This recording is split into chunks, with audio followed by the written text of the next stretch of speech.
Major Garrett is in our Washington bureau, joining us with more on this. So beyond the ratings, Major, just how successful was Saturday Night Live for Trump?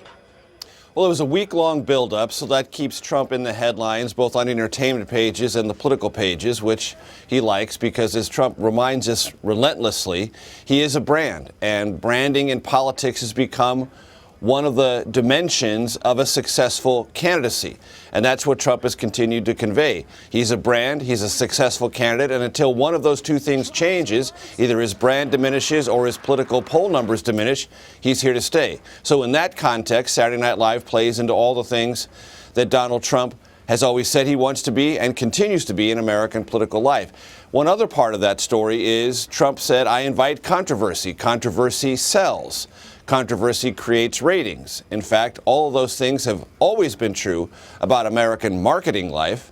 What's interesting about Trump is they're becoming increasingly true about America's political life.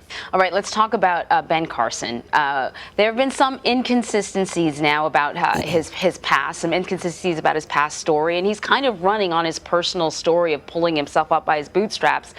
Donald Trump said these inconsistencies could be the beginning of the end for his campaign, but are they really a threat to his campaign? What do you think? Well, there's some significant voices in Iowa who have already begun to say, look, Ben Carson's campaign is driven a good deal by his biography, and it is an impressive personal story that does not need any embellishment. And what appears to be the case is that there was, in certain instances, particularly about Ben Carson's youth, embellishment or misremembering things that put him in a more favorable light, have him meeting more famous people. Some of those details now don't add up. People can't verify places and meetings or situations or things that Ben Carson recounted in his own book. And one of the standards in American politics that still holds is if you write a book about yourself, it ought to be true because you wrote it and you're responsible for telling your story. And if that story doesn't hold up to scrutiny, you have to answer for that. And Ben Carson said Sunday, while campaigning in Puerto Rico, I don't have to corroborate everything I've ever said about my life. That's a new approach to someone's own biography.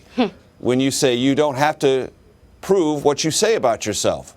Well, we'll see how it works. But if it has any effect in Iowa, it will have an effect everywhere because nowhere in this country has Ben Carson built a more reliable and more consistent level of support. And if it takes him down in Iowa, it'll hurt him elsewhere as well. All right. The GOP has their fourth debate tomorrow night in Milwaukee. Fox Business has said that they want to be the anti-CNBC. So what can we expect from this debate? Well, let's just put a little context about that statement, anti-CNBC. Roger Ailes, who runs Fox, used to work for CNBC. So did the two main anchors, Maria Bartiromo and Neil Cavuto. I know Neil Cavuto very well. I know Roger Ailes very well. I used to work at Fox.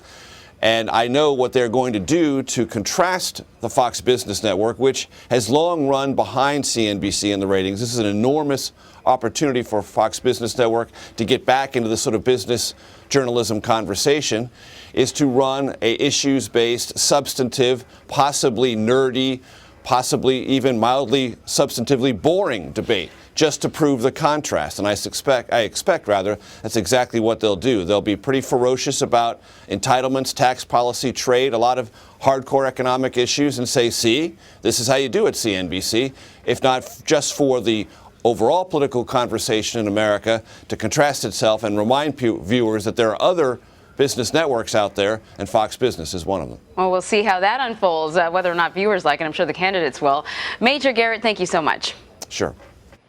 The Republican candidates take the stage tomorrow night in Milwaukee for the fourth GOP primary debate. For debate coverage, tune in to CBSN starting at 7 p.m. Eastern.